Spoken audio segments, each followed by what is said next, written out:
Asia? Yeah. Asia was his You don't really need to know too much. Oh my gosh. Scott Steiner's career, we've many times that these guys, like, this was really good. The finish though was like, fuck was that?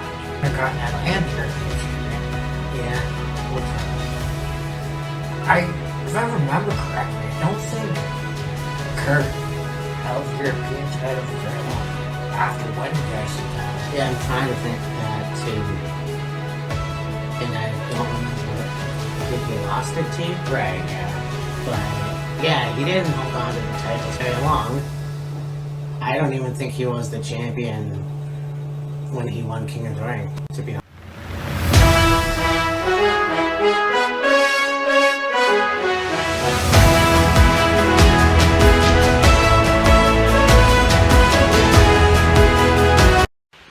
Me and Matt here. You know what time it is. Me and Matt's right through the night. Till Daniel's got his size.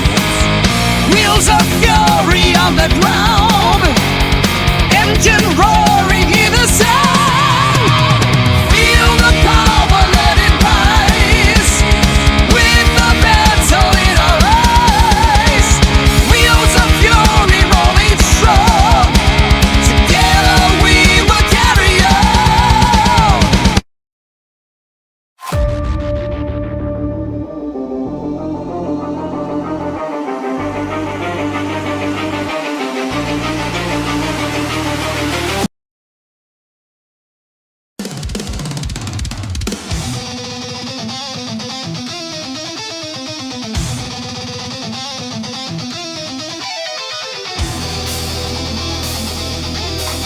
Hey, me and Matt here. Let's kill a Kyle.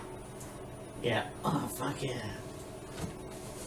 Welcome to another episode of Wheels of Fury. Look back at your series. The last installment. The last one, yes, that's right. And we finish it in 2026. When we have 2000s, ECWs, Anarchy Rulz in St. Paul, Minnesota. Indeed. Holy shit. The thing about ECW is, as popular as it was, they did a lot of, I would call them small venues. Whether that been, the Hammerstein Ballroom in, the Hammerstein Ballroom in New York, the 2300 Arena. For this event, they were at the Roy Wilkins Auditorium in St. Paul. They've been to the Elk Lodge in Queens, New York. They went to several different, venues all across the United States. During their show, they were talking about a show that they had in Mississauga at the Hershey Arena. And it's like, huh. Yeah. Matt goes, I don't remember Hershey Arena in Mississauga. He's like, well, I mean, this was, this is 2000 at that point, so this is, 26 years ago, so. I have no idea, and I don't know if I've actually been to Mississauga. I've been obviously passed through it, but watching wrestling since I was a little kid, not knowing Hershey Arena, or whatever. So the thing is, Toronto is like New York. Yes, there's New York City, but then New York is known as the 5 boroughs, because you got smaller areas in the state than just New York. So you got New York City, you got Brooklyn, you got the Bronx, you got Manhattan, you got Staten Island, Long Island, etc., etc. Toronto, there is the main city of Toronto, And then there's, Mississauga, Scarborough, Oakville, Orangeville, Markham? so on and so forth. Newmarket? Market, yeah. So, like, knowing quite a bit about the GTA Yeah. and things in the GTA, Hershey Arena or Hershey Center, whatever, is like, yeah, I don't remember that. I don't even know what it would be now if the building is still. Well, I'm kind of wondering if it became the Ted Reeves Arena, but Could have. I don't know. Because I know that obviously when Ring of Honor came to Ontario, they did do the Ted Reeves Arena quite a bit in Toronto, so. I mean, yeah, it could have used the name to the Ted Reeves Arena. We'd have to look that up. Toronto, Mississauga. Yeah. But this was a really, really good show. Indeed. I mean, you will never find a crowd like that. Oh no. Not. Well, yeah. No, you won't.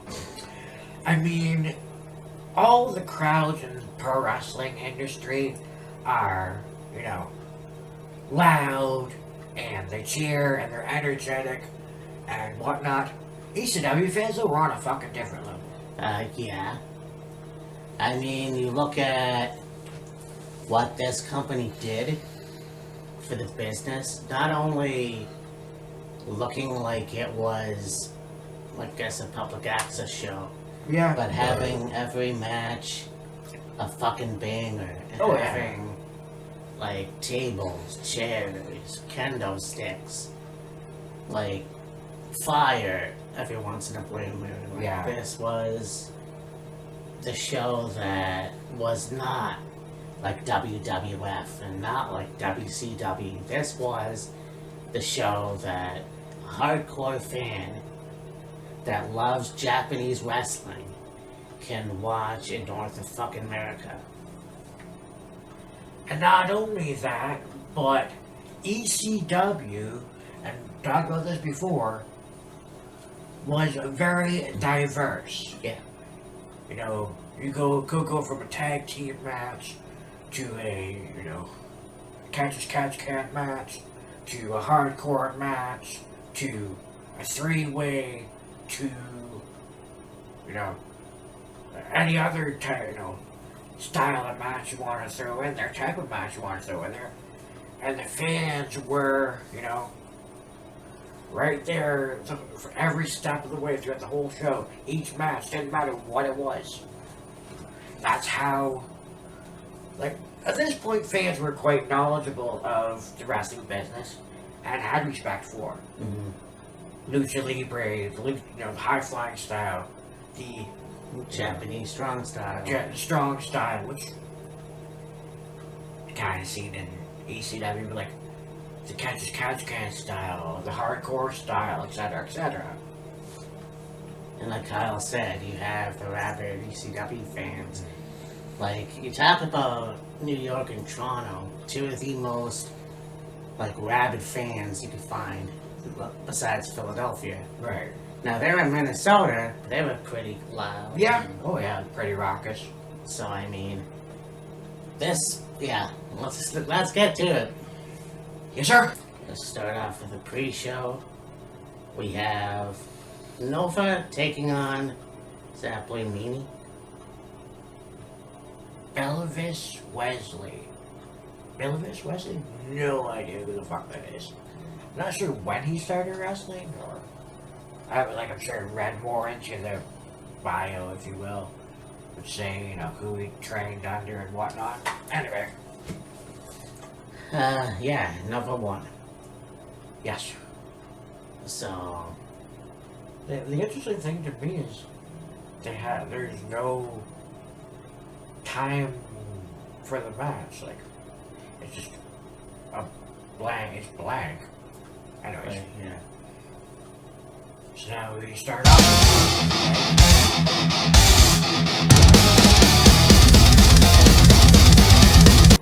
Dangerous Danny Doring and Roadkill taking on the Backstreet Boys, the team of Kristen York and Joey Matthews, would later go on to become Joey Mercury.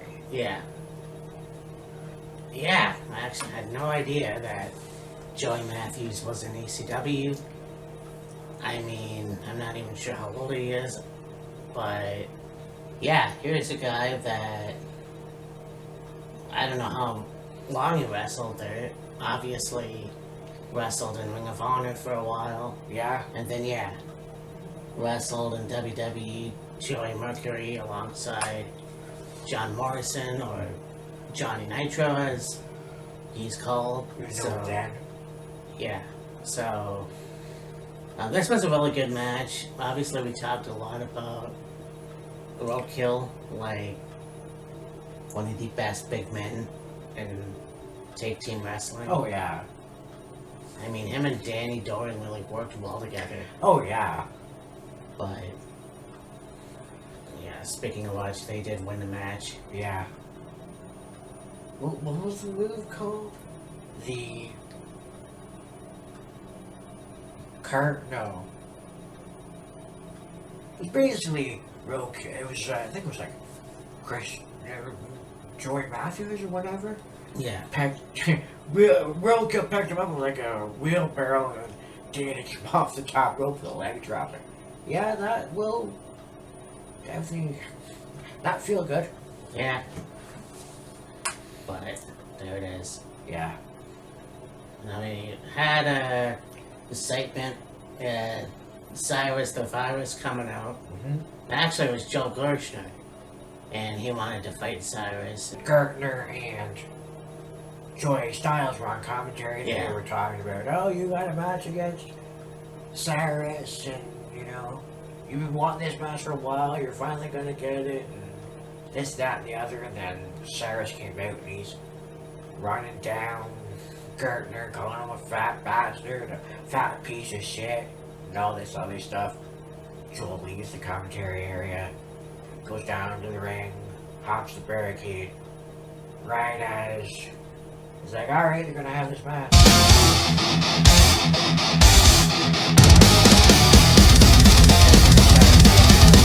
No. If you're gonna get to me, you gotta go through my man. Who was Easy Money, Electra, Julio De Niro, and Chris Hamrick.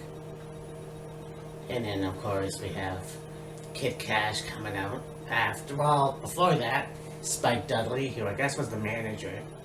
By the way, got his leg broken, but still did the acid drop, which I thought was fucking wild. Yeah, exactly. But yeah, Cash comes out to Ba with a Ba, which I thought was cool. Mm-hmm. And so, yeah, this match happens. Easy Money versus Kid Cash, and yeah, kind of thought that Easy Money was going to get the win here, Yeah, a few times. but somehow Kid Cash pulls it off, which means you're going to get your match with Joel Gershner and Cyrus the Virus. Yeah. And that was an interesting one. Don't realize what a personality that Joel was. Yeah. Takes off his uniform, Well, sporting the Kamala look. and stars on the chest and the moon on the belly, slapping his belly. Yeah. Yeah, I mean, Cyrus tried to cheat, but Typical. yeah. But of course, We got involvement from the Sandman. involvement from the Sandman, I was gonna say Joey Swinger and Diamond, yeah. And so, yeah. Basically, Joel did get the win. Yeah. And so, I mean, it was an okay match. Obviously, it was kind of a gimmick match. I don't know. I know that Don Callis was a wrestler in the early 90s. Yes. So, I mean, he knew what he was doing. Yeah. You know, as for Joe Gershner, No idea. no idea. I know he was a part of the Dudleys for a while, that stable. Yeah. So,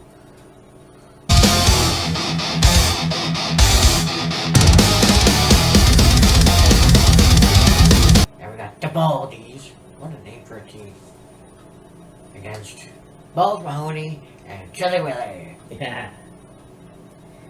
All this was fun. I mean, we look at someone like Balls, and I feel like, yeah, this guy, I mean, if he would have kept his nose clean, definitely would have thrived today.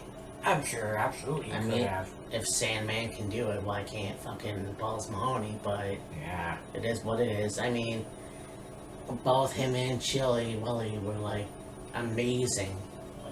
oh yeah, And of course, I got a stapler in the eye, yeah, so that's obvious. But oh yeah. the Baldies ended up getting the win. So then we go on.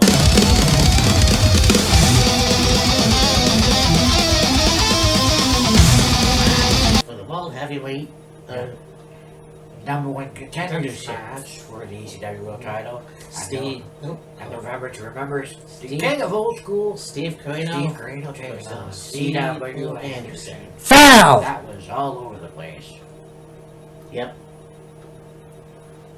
I mean, it kind of was a traditional match, and then it ended out on the outside into the crowd. And yeah, they had tables and everything. Steve got busted open. Of course, he had the blonde hair at the time, Yeah. bleach blonde hair, and that got into crimson red. Well, both of them rostered open. Here's the thing that I noticed. I'm not sure if you noticed it. So, Steve's on the outside. He throws in a chair into the ring. Then he grabs another chair, gets in the ring. CW sets it up, like, unfolds it, sets it on all four legs. He gets up. Steve cracks CW with the chair. He kind of staggers, falls down onto the seat of the chair. No, upright on the canvas, if you will. And then he does what he needs. He falls down, then he does this. You can tell what the fuck he's doing. Oh yeah, I didn't actually pick that up. But it's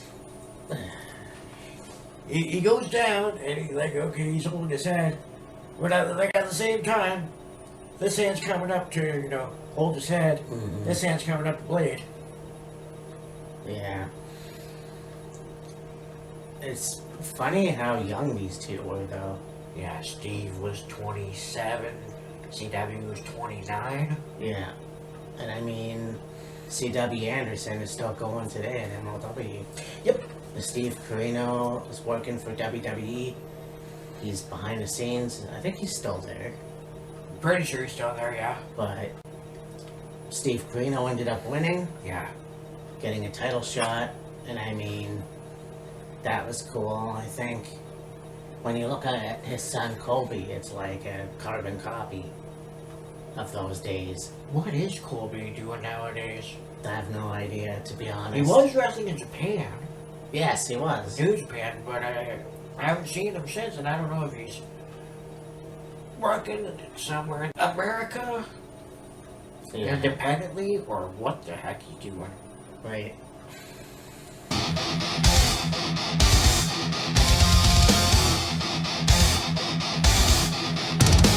Now I've got the ECW World Tag Team titles.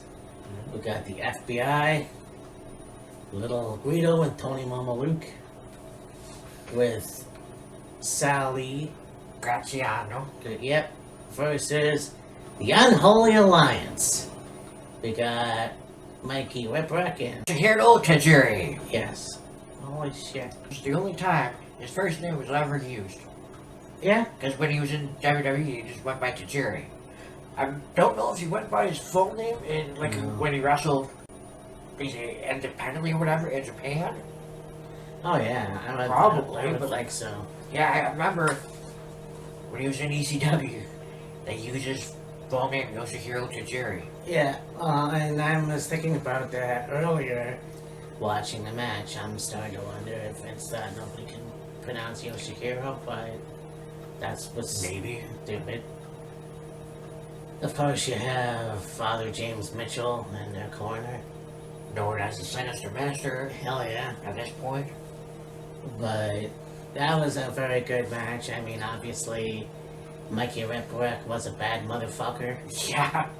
I mean, Tajiri, like, yeah, this guy was money. I mean, I can't even begin to tell you about how awesome the FBI were.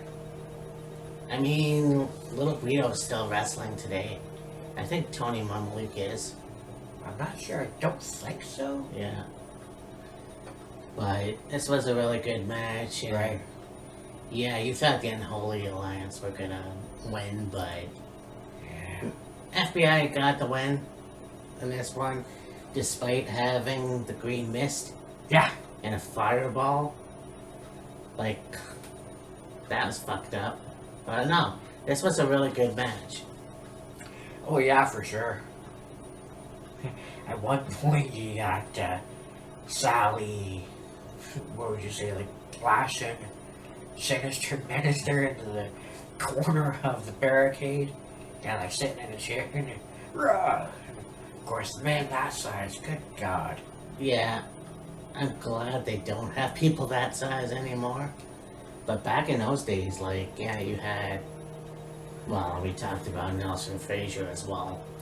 Right. Yeah. But, yeah, I feel like, well, I mean, Tajiri has retired from wrestling, Yeah.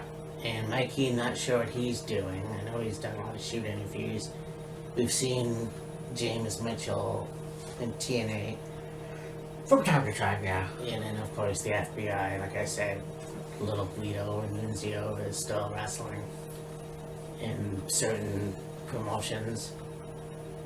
But Didn't Father James Mitchell become? And this is going to be kind of ironic considering what his name was here in ECW. Didn't James Mitchell become an ordained minister? I'm gonna have to look that up, but that would be pretty funny if he did.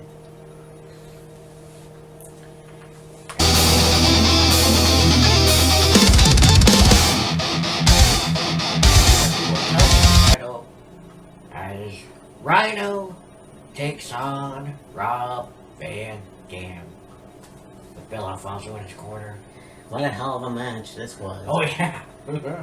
Two Michigan boys going at it, like, Yeah, Detroit and Paddle Creek. yep. I mean, and you want to talk about young, like, Rob was just about 30 and got fucking Rhino 25 years old Yeah. and full of piss and vinegar. And I mean, this was cool, but yeah. I feel like Rob could have won, and he did win eventually, but Yeah. you know, unfortunately, Friendly Fire and Bill got injured by the Van Terminator. Yeah. And yeah, tables, you got chairs. By the way, those chair shots in this show, holy Yeah. shit. We look at chair shots throughout the time, like, throughout the history of ECW, if you will. They were brutal.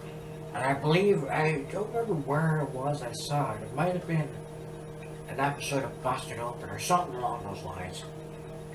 I'm pretty sure it was Tommy Dreamer that said, if you put your hands up to protect yourself, taking a chair shot in ECW, you were considered a coward.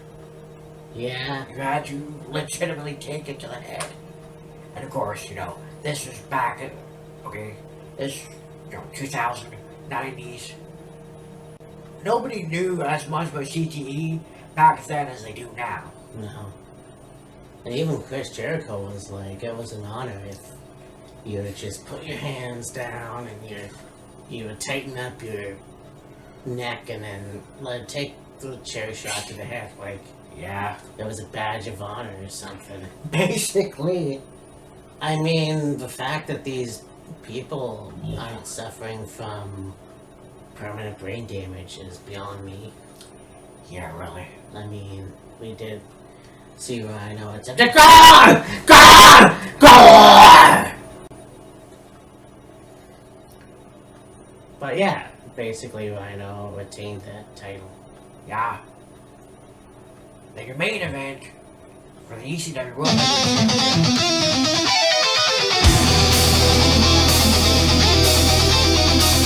Incredible defending the title against the new fucking show, Jerry Lynn. Yep. Of course, got Francine in Justin's corner. Yeah. And whether you like him or hate him, I mean, he was one of the top guys in the business. Oh yeah. Absolutely. And, you know, Minnesota's own Jerry Lynn. Yes, sir. Guy that has wrestled since the mid 80s, like, kind of forget about that. But Yeah. this was a really, really good match, and I mean, he thought that Justin was gonna retain, and I mean, that usually happens, the hometown person loses, whatever. Generally. The cricket referee was there, Yeah. and so that obviously failed, and yeah, somehow Jerry got the win. Yeah. So the original referee for the match is taken out. Now the referee comes in, it's a crooked fucking ref. Yeah. He's trying to fast count how Justin retained the title. And then right as the referee's gonna count again, music starts playing. Who comes out? New Jack. Oh, fuck yeah. Wreaking havoc, raising hell. I mean, yeah. I feel like Drummer Young was like one of the baddest motherfuckers as well in not only ECW but Smoky Mountain. Oh yeah.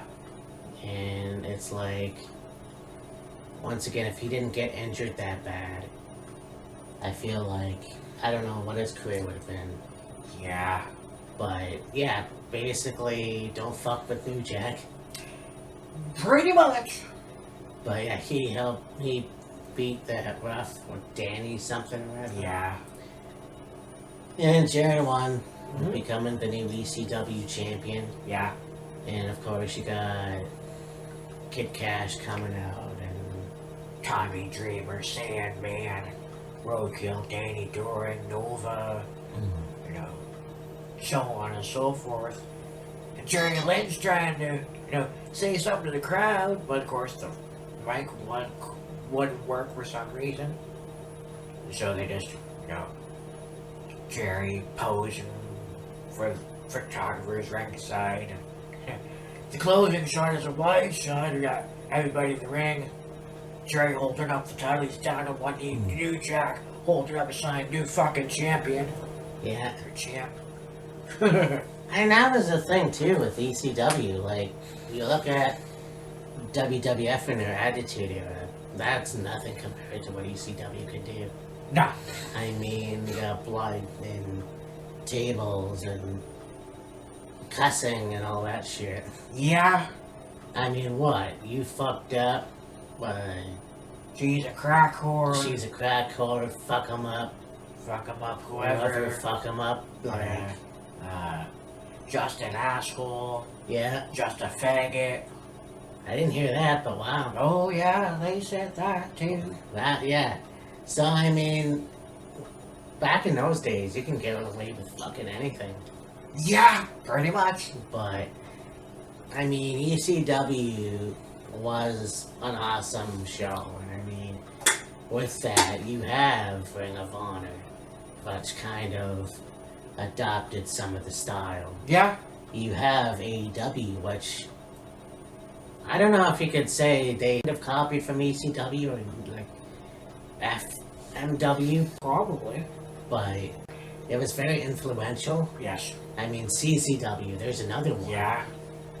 But yeah, ECW was down and gritty and fucking like, and the only show at that time where you had bands, like their music playing, like Rob Van Dam, Walked by Pantera, Enter Sandman, Metallica for the Sandman, Man in the Box, Tommy Dreamer. Tommy, Alice in Chains, Man in the Box, Tommy Dreamer. Like Matt said earlier, Kid Cash coming out, Kid Rock. Yep. Spike came out to, what was that? Oh, yeah, Hell's Bells? Hell, No. no. It was AC/DC. Yeah. TNT? No. No. Shit. Anyways, it was an ACD song, anyways. There was an AC/DC cover song. I can't remember the band, but they covered Big Balls, which was pretty fucking cool. Yeah. This was an awesome show, and I mean, yeah, ECW was one of those cult wrestling shows that I don't think anybody will ever forget. No, not for a long time. Well, we did it. Finally.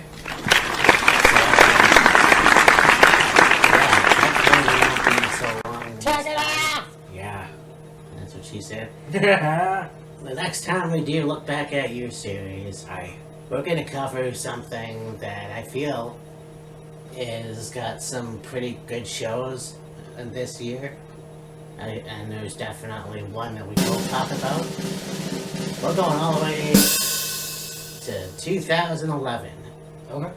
I figure what better way to start, because I have two shows in mind. Let's start off with this one, which was ended in disaster. Victory Road. Victory Road 2011. Yes, sir. And so, in the meantime, and in between time, we have Genesis. Yes, we have Genesis. Speaking of TNA, We have Genesis coming up in a couple weeks. And then after that, we have the Rumble, of course. yeah, I don't think there's anything. Well, I know there's. I'm quite sure there's nothing next week, and I don't think there's anything in between Genesis and the Rumble. oh, we'll figure it out. So, anyhow, for me, Matt, this is Kill Kyle.